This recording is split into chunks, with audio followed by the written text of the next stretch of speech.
आज हम बात करेंगे क्या तुर्की का टूरिस्टिक रेजिडेंस परमिट 2021 में बंद हो रहा है, इसमें क्या हकीकत है, या फिर पहले से जो जिनके पास टूरिस्टिक रेजिडेंस परमिट था उनका टूरिस्टिक रेजिडेंस परमिट रीन्यू हो रहा है या फिर नहीं। इसी के साथ हम बात करेंगे कि कौन कौन से ममालिक के लोग टूरिस्टिक रेजिडेंस परमिट ले सकते हैं और कौन से ममालिक के लोग टूरिस्टिक रेजिडेंस परमिट नहीं ले सकते। टूरिस्टिक रेजिडेंस परमिट लेने के लिए बैंक स्टेटमेंट के अलावा आपको कौन कौन से डॉक्यूमेंट चाहिए। अगर आपने एक दफा टूरिस्टिक रेजिडेंस परमिट लिया हुआ है तो उसके बाद आप कौन सा रेजिडेंस परमिट ले सकते हैं और कैसे ले सकते हैं। हमारे साथ हैं अकबर साहब। अस्सलाम वालेकुम सर, क्या हाल है? वालेकुम अस्सलाम कलीमुल्लाह। मैं ठीक हूँ, आपका क्या हाल है? अल्हम्दुलिल्लाह सर, मैं ठीक हूँ। सर आप हमें ये बताएं कि 2021 में क्या टूरिस्टिक रेजिडेंस परमिट बंद हो रहा है, ये बात हकीकत है या नहीं? जी कलीमुल्लाह, बहुत अहम टॉपिक है और बिल्कुल सर। हमारे भाई जो है इस हवाले से जानना चाहते हैं। बहुत ज़्यादा लोग जो है इस हवाले से परेशान भी हैं। तो हम आपके लिए बिल्कुल जेन्युइन वेरीफाइड इंफॉर्मेशन लेकर आए हैं।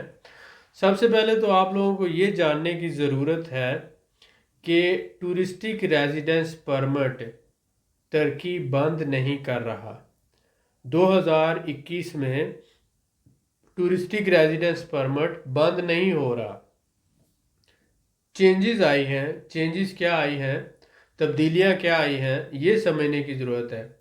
ऐसे लोग जो पहले टर्की आ चुके हैं और आकर पहले टर्की से टूरिस्टिक रेजिडेंस परमिट 2019 में ले चुके हैं और वो वापस चले गए या वो रिन्यू करवाना चाहते हैं, तो टर्की ने ये कानून बनाया क्योंकि बहुत से फॉरनर्स, आप समझें कि डेली 20,000 फॉरनर डेली बेसिस पर टूरिस्टिक रेजिडेंस परमिट अप्लाई करता है और टूरिस्टिक रेजिडेंस परमिट पे बिजनेस करने की या कोई भी जॉब करने की, काम करने की इजाज़त नहीं होती। लोग क्या करते हैं कि इन्होंने बिग वायलेशंस की, हालांकि टर्की के कानून में ये लिखा हुआ है कि जो रेजिडेंस परमिट जिस पर्पज़ के लिए इशू किया गया है वो उसी पर्पज़ के लिए यूज़ होगा। अगर आप टूरिस्टिक रेजिडेंस परमिट ले रहे हैं तो इस पे सिर्फ रहने की इजाज़त है। आप टर्की में रह सकते हैं लेकिन बिजनेस नहीं कर सकते, जॉब नहीं कर सकते। तो लोग क्या करते हैं कि वो टूरिस्टिक रेजिडेंस परमिट लेकर जॉब शुरू कर देते हैं या फिर अपना बिजनेस करना शुरू कर देते हैं। तो उन्होंने टूरिस्टिक रेजिडेंस परमिट की ग्रॉस वायलेशन, यानी कि बड़े पैमाने पर वायलेशन की गई। जितने भी 100% जो फॉरेनर रहते हैं उनमें से 98% फॉरेनर्स, 99 भी कहूँ तो गलत नहीं होगा कि 98 to 99% foreigners touristic residence permit लेकर टर्की में जॉब कर रहे हैं और या वो टर्की में अपना बिजनेस कर रहे हैं। तो गवर्नमेंट ने इसकी बड़े पैमाने पर वायलेशन देखी और इस वायलेशन को मद्देनज़र रखते हुए ऐसे ममालिक के लोग जो इस एक्टिविटी में इन्वॉल्व थे उनके ऊपर उन्होंने पाबंदी लगा दी कि जो एक दफ़ा टूरिस्टिक रेजिडेंस परमिट ले लेगा 1 साल का, उसको दोबारा रिन्यू नहीं किया जाएगा। हालांकि पहले भी ये टर्की के कानून में नहीं है, वो पाबंद नहीं है इसको रिन्यू करने के, क्योंकि जस्ट ये एक टूरिस्ट वीज़ा है जो 1 साल का लॉन्ग स्टे के लिए आपको दिया जाता है। इसमें काम करने की इजाज़त नहीं होती, बिजनेस की इजाज़त नहीं होती, जॉब की इजाज़त नहीं होती, आप सिर्फ रह सकते हैं। अब हुआ क्या कि बहुत से लोग इंडिया से, पाकिस्तान से, बांग्लादेश से या मुख्तलिफ ममालिक से आए और उन्होंने आके टूरिस्टिक रेजिडेंस परमिट लिया और टूरिस्टिक रेजिडेंस परमिट लेकर उन्होंने जॉब करना शुरू कर दी, बिजनेस बना लिए, शॉप्स बना ली और इस तरह से वो काम करने। तो ये एक बहुत बड़ी वायलेशन थी जो गवर्नमेंट ने, जो टर्किश गवर्नमेंट ने जिसको महसूस किया और उन्होंने पाबंदी लगा दी कि अब 2021 से ये होगा कि ऐसे लोगों का टूरिस्टिक रेजिडेंस परमिट रीन्यू नहीं होगा। अब वो क्या कर सकते हैं, या तो उन्हें अपना बिजनेस रजिस्टर्ड करवा कर बिजनेस रेजिडेंस परमिट लेना पड़ेगा या उन्हें प्रॉपर्टी खरीद कर अपना टूरिस्टिक रेजिडेंस को टूरिस्टिक रेजिडेंस को प्रॉपर्टी रेजिडेंस में कन्वर्ट करना पड़ेगा या उन्हें जॉब ढूंढकर अपना टूरिस्टिक रेजिडेंस जॉब परमिट में रजिस्टर्ड करवाना पड़ेगा, वर्क परमिट में रजिस्टर्ड करवाना पड़ेगा। तो इस तरह से वो अपने टूरिस्टिक रेजिडेंस परमिट को तब्दील कर सकते हैं, लेकिन ये दोबारा रिन्यू नहीं होगा। यहाँ पर जो एक बात मैं आपको क्लियर करना चाहता हूँ कि अगर आप पहले टर्की नहीं आए, पहली दफ़ा टर्की आ रहे हैं और आपने पहले ज़िंदगी में कभी टूरिस्टिक रेजिडेंस परमिट यानी 2019 में 2018 में आपने अप्लाई नहीं किया और नहीं लिया, क्योंकि आप सिस्टम में नहीं होंगे, आपने पहले नहीं लिया होगा, तो आप फर्स्ट टाइम अप्लाई कर रहे होंगे तो आपको पहली दफ़ा मिलेगा। पहली दफ़ा पूरी दुनिया से कहीं से भी आप आते हैं तो आप टूरिस्टिक रेजिडेंस परमिट ले सकते हैं, लेकिन दूसरी दफ़ा वो रिन्यू नहीं होगा अगर आप पाकिस्तान, इंडिया, बांग्लादेश, नेपाल इन ममालिक में से हैं। सिर्फ कुछ कंट्रीज उन्होंने बताए जिनका रिन्यू होगा। मसलन अगर आप यूरोप से किसी कंट्री से हैं, उसके नेशनल हैं तो उसका रिन्यू हो जाएगा। अगर आप रशियन नेशनल हैं तो भी रिन्यू हो जाएगा, चाइनीज़ नेशनल हैं तो भी रिन्यू हो जाएगा, और इसी तरह से ऑर्गेनाइजेशन ऑफ इकोनॉमिक कॉरपोरेशन ओईसी के मेंबर ममालिक में से हैं तो भी हो जाएगा। तो यूरोप, रशिया, चाइना और ओईसी के जो कंट्रीज़ हैं उनका रिन्यू होगा, लेकिन जो एशियन कंट्रीज़ हैं मोस्टली पाकिस्तान, इंडिया, बांग्लादेश, श्रीलंका, इन ममालिक से जो लोग आते हैं इनका 1 साल के बाद दूसरी दफ़ा रिन्यू नहीं होगा। पहली दफ़ा अगर ये अप्लाई कर रहे हैं, फर्स्ट टाइम आ रहे हैं, तो फर्स्ट टाइम इनको मिलेगा, लेकिन इनको जो डॉक्यूमेंट्स रिक्वायर्ड हैं इसके लिए वो सारे पूरे और जेन्युइन शो करना पड़ेंगे। पहले तो इसमें कुछ रियायत होती थी, अब रियायत नहीं होगी। तो इस हवाले से जो है आपको देखने की ज़रूरत है कौन से डॉक्यूमेंट्स देना पड़ेंगे और कौन कौन से आपको अपने साथ सपोर्टिंग डॉक्यूमेंट्स लाना हेल्पफुल रहेंगे। जी सर, माशाल्लाह, बहुत शुक्रिया सर आपका। सर, जैसा कि आपने डॉक्यूमेंट्स की बात की, तो मैं आपसे ये जानना चाहूँगा कि अगर कोई हमारा भाई पहली दफ़ा टूरिस्टिक रेजिडेंस परमिट अप्लाई कर रहा हो तो उसको कौन कौन से डॉक्यूमेंट चाहिए, और ये भी कहा जा रहा है कि आते हुए अपने मुल्क से बैंक स्टेटमेंट लेते आए। हाँ, ये मैं काफ़ी अरसे से ये सुन रहा हूँ, बहुत से हमारे दोस्त जो हैं वो कमेंट में भी लिख रहे हैं और हमसे पूछने की कोशिश कर रहे हैं। देखें, टर्की की जो रिक्वायरमेंट है टूरिस्टिक रेजिडेंस के हवाले से, ये 5 मेन डॉक्यूमेंट्स हैं जो उनको चाहिए। 5 आप मेन डॉक्यूमेंट्स ज़हन में रख लें। पहला डॉक्यूमेंट क्या है कि आपके पास आपने एप्लीकेशन फॉर्म फिल करना है उसका, ठीक है। दूसरा जो है वो 4 अदद तस्वीरें आपने देना होती हैं। तीसरा ये है कि फाइनेंशियल डिक्लेरेशन आपने देना है। फाइनेंशियल डिक्लेरेशन ये बहुत अहम डॉक्यूमेंट है। इसमें क्या होता है कि आपने ये बताना है कि अगर मैं 12 महीने टर्की में रहता हूँ तो मेरे पास इतने फंड्स मौजूद हैं कि मैं अपना ख़र्चा बर्दाश्त कर सकता हूँ, मैं घर का किराया दे सकता हूँ, मेरे पास फूड के लिए और ट्रैवल के लिए एक्सपेंसेस मौजूद हैं।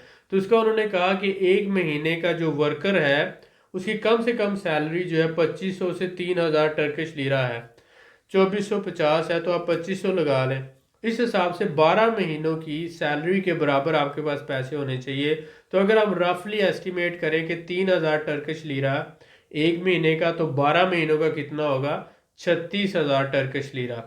36,000 टर्किश लीरे को अगर आप डॉलर्स में बना लें तो तकरीबन ये $4500 बनता है, यानी $4500 बनता है। अब $4500 अगर आपके पास कैश की सूरत में मौजूद है तो आप टर्की में ही किसी बैंक में अपना बैंक अकाउंट खुलवा कर वहाँ पे रख के वहाँ से आप अपनी जो है बैंक का लेटर साथ लगा सकते हैं कि आपके अकाउंट में इतने पैसे मौजूद हैं। या आप अपना जो डेबिट कार्ड है या क्रेडिट कार्ड है उसकी आप तस्वीर लगा सकते हैं, उसके हवाले से ये सपोर्टिंग डॉक्यूमेंट्स हैं। या ये भी कहा जा रहा है कि आप जो ये हेल्प के तौर पर इसको इसको ये गवर्नमेंट ऑफ टर्की की कोई रिक्वायरमेंट नहीं है। गवर्नमेंट ऑफ टर्की जो है वो सिर्फ ये कहती है कि आपने फाइनेंशियल डिक्लेरेशन देनी है, और आपने जो डिक्लेरेशन दी है कि मेरे पास $4500 के इक्वल या 3600 टर्किश लीरा के इक्वल अमाउंट है, उसको आपने प्रूव करना है। अब आप प्रूव कैसे करेंगे? तो बहुत से लोग ये कहते हैं कि अगर आप अपने मुल्क से, मसलन अगर आप पाकिस्तान से आ रहे हैं इंडिया से आ रहे हैं, बांग्लादेश, श्रीलंका से आ रहे हैं, तो आप अपने ही बैंक अकाउंट की बैंक स्टेटमेंट निकलवा कर साथ ले आएँ, तो वो एज ए सपोर्टिंग डॉक्यूमेंट साथ लग जाएगी। टर्किश गवर्नमेंट ने उसकी डिमांड नहीं की। टर्किश गवर्नमेंट तो ये कहती है कि आप कैश लेकर आते हैं तो आप अपने बैंक अकाउंट में रखवा कर टर्की में उसकी स्टेटमेंट साथ लगा दें, या आप किसी भी ज़रिए से प्रूव कर दें, आपके पास डेबिट कार्ड है, क्रेडिट कार्ड है, या कोई सोर्स है आपके पास कंटिन्यूस के हर महीने आपकी पे स्लिप्स आ रही हैं या आपको पेंशन आ रही है, ये जिस तरह से भी आप प्रूव कर दें कि हमारे पास इतने पैसे हर महीने आते हैं और मैं सरवाइव अगर जॉब ना करूँगा, बिजनेस ना करूँगा, काम ना करूँगा, तो भी मैं सरवाइव कर सकता हूँ 12 महीने तक टर्की में। गवर्नमेंट को सिर्फ आपने प्रूव करना है। तो ये जो फाइनेंशियल डिक्लेरेशन है उसके सपोर्टिंग डॉक्यूमेंट्स के तौर पर आप अपना बैंक अकाउंट का जो बैंक स्टेटमेंट लगा सकते हैं। कैश है आपके पास तो आप उसे अपने टर्की में बैंक अकाउंट खुलवा कर वहाँ से जो लेटर लेकर वो साथ लगा सकते हैं। क्रेडिट कार्ड, डेबिट कार्ड वगैरह का जो है वो आप लगा सकते हैं, या फिर जो आपके पास से कोई सैलरी स्लिप्स वगैरह हैं या पेंशन के हवाले से है तो वो आप लगा सकते हैं। कोई भी सपोर्टिंग डॉक्यूमेंट जो ये शो करे कि महीने का आपके पास $300-400 आ रहा है, तो इस तरह से क्या होगा कि वो आपको आसानी से मिल जाएगा टूरिस्टिक रेजिडेंस। पांचवा जो इम्पोर्टेंट डॉक्यूमेंट था वैलिड हेल्थ इंश्योरेंस है। तो आपको जो सबसे अहम आ जाता है, और छठा इसी तरह से आपका जिस जगह पे आपने रहना है वो रेजिडेंस जो है उसका कॉन्ट्रैक्ट आपने लगाना होता है। तो जो सबसे अहम ये 4 से 5 डॉक्यूमेंट्स हैं, रेजिडेंस कॉन्ट्रैक्ट जो आपने घर किराए पे लिया हुआ है, रेंटल कॉन्ट्रैक्ट उसके मालिक का जो डॉक्यूमेंट वो, और रेंटल कॉन्ट्रैक्ट। तो इसी तरह से आपने देखा कि हमने रेंटल कॉन्ट्रैक्ट की बात की, हमने हेल्थ इंश्योरेंस की बात की, हमने फाइनेंशियल स्टेटमेंट की बात की, फाइनेंशियल डिक्लेरेशन के हवाले से, और इसके साथ साथ एप्लीकेशन फॉर्म और पिक्चर्स हैं, और साथ आपको कोई मोबाइल नंबर या कांटेक्ट देना होता है कि आपको अगर कोई इमिग्रेशन से अप्रोच करना चाहे तो आपको अप्रोच कर सकता है। तो ये 5 डॉक्यूमेंट्स मैंने आपको बताए, ये ज़्यादा अहम होते हैं। एप्लीकेशन फॉर्म और फ़ोटोज़, और उसके साथ आप ले लेते हैं ये फाइनेंशियल डिक्लेरेशन, उसके साथ आप रेंटल एग्रीमेंट, घरेलू आपका जो घर का रेजिडेंशियल है उसके हवाले से, और साथ ही साथ आप ले लेते हैं अपनी हेल्थ इंश्योरेंस। तो ये सारे डॉक्यूमेंट्स हैं, ये अगर आप साथ लगा देते हैं तो आपको आसानी से टूरिस्टिक रेजिडेंस मिल जाएगा। लेकिन ये एक दफ़ा मिलेगा, एक दफ़ा के बाद रिन्यू नहीं होगा। तो इसलिए हम ये कहते हैं, हमने जितनी भी वीडियोस बनाई पहले हमने ये कहा कि आप जब पहली दफ़ा टूरिस्टिक रेजिडेंस ले लेते हैं तो उसी में आपने प्लान करना होगा कि आप या तो प्रॉपर्टी ख़रीदेंगे या आप जो है वो बिज़नेस रजिस्टर्ड करवाएंगे, ताकि 6-7 महीनों के बाद आप अपने टूरिस्टिक रेजिडेंस को प्रॉपर्टी रेजिडेंस में या बिज़नेस रेजिडेंस में कन्वर्ट करवा लें। तो इस तरह से आप आगे कंटिन्यू रह सकते हैं। तो जितनी भी आप हमारी पीछे वीडियोस देखते हैं, इसीलिए हम कहते थे कि आप टूरिस्टिक रेजिडेंस को बिजनेस रेजिडेंस में कन्वर्ट करवाएं या प्रॉपर्टी रेजिडेंस में आप प्रॉपर्टी लेकर कन्वर्ट करवा लें, क्योंकि टूरिस्टिक रेजिडेंस 1 साल के बाद रिन्यू नहीं होगा। तो ये अनाउंस 2019 के एंड में हो गया था।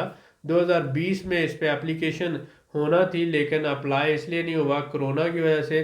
अब 2021 में स्ट्रिक्टली इसके ऊपर जो है वो अप्लाई किया जाएगा, और कुछ कंट्रीज़ जो हैं उनको तो ये अलाउ है, लेकिन बहुत से कंट्रीज़ को अलाउ नहीं होगा। उसकी वजह मैंने आपको बताई कि एक ग्रॉस वायलेशन थी, इसके ऊपर वो बिज़नेस कर रहे थे, इसके ऊपर जॉब कर रहे थे। इसी वजह से गवर्नमेंट ने ये कहा कि अब ये रिन्यू नहीं किया जाएगा, रिन्यूअल की एप्लीकेशन एक्सेप्ट नहीं की जाएगी। तो लोगों ने ये शोर मचाना शुरू कर दिया कि अब मिलेगा ही नहीं। डेफिनेटली जिनको पिछले 10-15 साल में मिल रहा था और 5 साल में या 8 साल में वो रह रहे थे, उनके लिए तो बहुत बड़ा इशू है। लेकिन अगर आप पहली दफ़ा टर्की आ रहे हैं और आपने पहली दफ़ा ही लेना है तो आपको फर्स्ट ईयर मिल जाता है, उसका कोई इशू नहीं। जी सर, माशाल्लाह, बहुत शुक्रिया सर आपका। सर मैं आपसे ये जानना चाहूँगा कि जैसा कि आपने जिक्र किया कि पहली दफ़ा अगर किसी ने टूरिस्टिक रेजिडेंस परमिट लिया है तो उसको रीन्यू नहीं किया जाता साल के बाद, तो बिजनेस रेजिडेंस लेने के लिए क्या तरीकाकार है और वो कैसे ले सकते हैं? देखें, अगर आप फर्स्ट टाइम टूरिस्टिक रेजिडेंस लेते हैं, जी सर। आपके पास 1 साल का टूरिस्टिक रेजिडेंस है, उसके बाद आप बिजनेस कंपनी रजिस्टर्ड करवाते हैं, और रजिस्टर्ड करवाने के बाद वो कंपनी जिसका 1 लाख टर्किश लीरा कैपिटल हो, उसका 25,000 बैंक में डिपॉजिट करवाना है, 5 वर्कर शो करने हैं, और बिजनेस सेटअप आपने शो करना है, सही हो तो गया सर। आपको बिजनेस रेजिडेंस मिल जाएगा। दूसरा रास्ता ये है कि आप 20,000 से $25,000 की प्रॉपर्टी खरीद कर प्रॉपर्टी रेजिडेंस में इसको कन्वर्ट करवा सकते हैं। सही हो गया सर। तीसरा रास्ता कुछ लोगों के लिए, वो एज ए स्टूडेंट जो है वो लैंग्वेज कोर्स या इसमें दाखला लेकर वो भी कर सकते हैं। जी सर। ठीक है। चौथा रास्ता भी है कि आप शादी कर लें टर्की में, अपने टूरिस्टिक रेजिडेंस को आप कन्वर्ट करवा लें स्पाउस रेजिडेंस में। जबरदस्त हो गया सर, जी माशाल्लाह, बहुत शुक्रिया सर आपका। बहुत सर मैं शुक्रिया। आपसे ये जानना चाहूंगा कि जैसा कि आपने बात की टूरिस्टिक रेजिडेंस परमिट की, तो इसमें जो तब्दीलियां आई हैं इसकी क्या वजूहात है? तब्दीलियों की वजूहात जैसा कि मैंने एक्सप्लेन किया कि टूरिस्टिक रेजिडेंस परमिट बेसिकली लोगों के लिए एक सहूलत थी जी कि सर। ये लोग जो आते हैं लॉन्ग टाइम टर्की में रहना चाहते हैं, 3 महीने, 4 महीने, 6 महीने, या फिर आकर रहना चाहते हैं 2-4 महीने, वापस जाना चाहते हैं, फिर आना चाहते हैं, जी सर। उनको बार बार वीज़ा ना लेना पड़े, जब चाहे वो टर्की में विजिट करने के लिए आ सकें, टर्की में लॉन्ग टर्म रह सकें, 3 महीनों से ज़्यादा रहना चाहते हैं, 5 या 6 महीने, तो उनके लिए प्रॉब्लम ना हो। जी सर। ये सिर्फ था कि आपके रहने के लिए। यहाँ पर इस रेजिडेंस परमिट में क्लियरली लिखा हुआ है कि आप जॉब नहीं कर सकते, आप बिजनेस नहीं कर सकते, कोई भी फाइनेंशियल एक्टिविटी नहीं कर सकते। बिल्कुल ठीक हो ये गया सिर्फ विजिट करने के लिए है और रहने के लिए है। लेकिन लोगों ने क्या किया कि टूरिस्टिक रेजिडेंस परमिट लेकर बिजनेस खोल लिए, दुकानें खोल ली, और साथ साथ उन्होंने जॉब्स करना शुरू कर दी। ठीक है। सही हो तो गया इस सर। वजह से जब गवर्नमेंट ने ये देखा कि इसकी वायलेशन हो रही है बड़े पैमाने पर, और जिन ममालिक के शहरी ये कर रहे थे उन पे उन्होंने पाबंदी लगा दी। जी सर, बिल्कुल ठीक हो गया, बहुत शुक्रिया। पाबंदी ये लगाई है कि 1 साल के बाद दोबारा नहीं मिलेगा। ये नहीं लगाई कि उनको पहली दफ़ा ही नहीं देना। जी पहली सर। दफ़ा आप पाकिस्तान से आते हैं, इंडिया से आते हैं, कहीं से भी आते हैं, अगर आपने पहले कभी नहीं लिया टर्की का रेजिडेंस परमिट, तो आपको मिलेगा 1 साल का। जी सर। दूसरी दफ़ा आपको नहीं मिलेगा। तो इसलिए जो 1 साल का मिलता है, तो उसी पहले 5-6 महीनों में ही आप अपना जो है उसको कन्वर्ट करवा लें रेजिडेंस में, प्रॉपर्टी में या बिजनेस में, अगर तो आप टर्की में रहना चाहते हैं। ये 5-6 महीने एक लंबा अरसा होता है डिसाइड करने के लिए। तो आप बेटर डिसाइड कर सकते हैं कि इस दौरान आपने रहना है या नहीं रहना। अगर नहीं रहना तो आप वापस चले जाएं, अगर रहना है तो इसको कन्वर्ट करवा लें। जी सर, बिल्कुल ठीक हो गया, बहुत शुक्रिया। सर जैसा कि आपने कन्वर्ट करने की बात की, तो मैं आपसे ये जानना चाहूँगा कि टूरिस्टिक रेजिडेंस परमिट अगर किसी बंदे के पास है, तो वो उसी के ऊपर कंपनी भी अप्लाई कर सकता है, प्रॉपर्टी रेजिडेंस परमिट भी ले सकता है, यानी कि सारे काम उसी के ऊपर हो सकते हैं टूरिस्टिक रेजिडेंस के ऊपर? टूरिस्टिक रेजिडेंस के ऊपर आप कंपनी भी रजिस्टर्ड करवा सकते हैं, आप प्रॉपर्टी खरीद, प्रॉपर्टी तो आप विजिट वीज़े पे भी खरीद सकते हैं, जी सर। और सारा कुछ आप कर सकते हैं, यानी कि एवरीथिंग इज़ पॉसिबल। आप शादी भी कर सकते हैं, आप प्रॉपर्टी भी खरीद सकते हैं, आप इसी तरह से बिज़नेस रजिस्टर्ड करवा के बिज़नेस रेजिडेंस ले सकते हैं, आप किसी यूनिवर्सिटी में दाखला लेकर स्टूडेंट रेजिडेंस ले सकते हैं। सही हो तो गया सर। लेकिन ये है कि 1 साल से पहले आपको ये सारे स्टेप्स लेना होंगे, यानी 6-7-8 महीनों तक, और उसके बाद जो है 1 साल का अरसा गुजर जाएगा तो दोबारा ये रिन्यू नहीं होगा। जी सर। जी जी। बिल्कुल ठीक हो गया सर, बहुत शुक्रिया। सर मैं आपसे ये जानना चाहूँगा कि अगर कोई हमारा भाई पाकिस्तान से बिजनेस रेजिडेंस परमिट पे तुर्की आता है, बिजनेस रेजिडेंस परमिट नहीं, सॉरी, बिजनेस वीजे पे तुर्की आता है, तो क्या वो वहां पे आके टूरिस्टिक रेजिडेंस परमिट ले सकता है? ये बहुत अच्छा सवाल है बहुत शुक्रिया सर आपका। कि बहुत से लोग जो बिज़नेस वीज़ा पर आते हैं पाकिस्तान से या दुनिया के किसी भी मुल्क से, सऊदी अरेबिया से, दुबई से, या फिर आ जाते हैं वो इंडिया से, बांग्लादेश से, श्रीलंका से, अगर वो बिज़नेस विजिट वीज़े पर आते हैं तो वो वहाँ पर आकर टर्की में वो टूरिस्टिक रेजिडेंस परमिट अप्लाई नहीं कर सकते। अगर वो टूरिस्ट वीज़े पर आएंगे तो टूरिस्टिक रेजिडेंस परमिट अप्लाई कर सकते हैं। अगर वो बिजनेस वीज़ा पर आते हैं तो वो कंपनी रजिस्टर्ड करवा कर कंपनी के ज़रिए बिजनेस रेजिडेंस परमिट अप्लाई कर सकते हैं। तो बहुत से लोगों को इस वजह से भी प्रॉब्लम होती है, क्योंकि वो बिजनेस वीज़ा पर आते हैं और बिजनेस वीज़ा पर आने के बाद वो टूरिस्टिक रेजिडेंस परमिट अप्लाई करते हैं। अब ये क्रिटिकल पॉइंट समझने की ज़रूरत है कि जब आप बिजनेस वीज़ा पर आए हैं और आपने आकर टूरिस्टिक रेजिडेंस परमिट अप्लाई कर दिया है तो वो रिजेक्ट हो जाता है। तो बहुत से लोग इस वजह से भी शोर करते हैं। अब दो बातें हैं रिजेक्शन की। पहली बात कि आपने 2018 में या 19 में आप पहले ले चुके थे, आपका एक्सपायर हो गया और आपने दोबारा एप्लीकेशन दे रहे हैं तो भी आपका रिजेक्ट हो जाएगा। और अगर आप बिजनेस वीज़ा पर आते हैं और बिजनेस वीज़ा पर आने के बाद आप टूरिस्टिक रेजिडेंस अप्लाई कर देते हैं तो भी आपका रिजेक्ट हो जाएगा। और अगर आप अपना फाइनेंशियल प्रूफ या फाइनेंशियल स्टेटमेंट या फाइनेंशियल एविडेंस जो है आपका वो नहीं होता, जो आपने फाइनेंशियल डिक्लेरेशन में दिया है कि आपके पास इतने फंड्स ही नहीं हैं कि आप अपने आप को मेंटेन कर सकें टर्की के अंदर, यानी $4,500 नहीं है आपके पास या 36,000 टर्किश लीरा की इक्वल अमाउंट ही नहीं है आपके पास, और आप ये प्रूव नहीं कर पाते अथॉरिटीज़ को, तो भी आपका रेजिडेंस परमिट रिजेक्ट हो जाएगा। अब जिनका रिजेक्ट होता है अप्लाई करने के बाद तो वो ये कहते हैं कि अब टर्की ने रेजिडेंस परमिट देना बंद कर दिया है। वो ये नहीं कहते कि हमने जो कानून था उसको फॉलो अप नहीं किया। मैंने 3 मेन वजूहत बताई कि आपका फाइनेंशियल जो है वो फाइनेंशियल एविडेंस जो था, आपने जो फाइनेंशियल डिक्लेरेशन दी है वो एक्सेप्टेबल नहीं है। आपके पास इतने पैसे नहीं है कि आप पूरा साल टर्की में रह सकें और अपने रहाइश का और फूड का और ट्रांसपोर्ट का खर्चा बर्दाश्त कर सकें, क्योंकि इस पे आपको काम करने की इजाज़त नहीं है। ये एक बात। तो अगर आप गवर्नमेंट को या इदारों को सेटिस्फाइड नहीं कर पाते तो वो रिजेक्ट कर देते हैं। अगर आप बिजनेस वीज़ा पर आते हैं और आकर आप टूरिस्टिक रेजिडेंस अप्लाई कर देते हैं तब भी रिजेक्ट हो जाएगा, तब भी आपको नहीं मिलेगा। और अगर आप पहले ले चुके हैं 2018 में या 2019 में, पहले आप अपना टूरिस्टिक रेजिडेंस परमिट एक दफ़ा ले चुके हैं तो भी आपका दूसरी दफ़ा रिन्यू नहीं होगा। तो ये तीनों वजूहत हैं और इन वजूहत की वजह से लोगों का रिजेक्ट हो रहा है और वो कह रहे हैं कि नई पॉलिसी के तहत गवर्नमेंट दे नहीं रहा।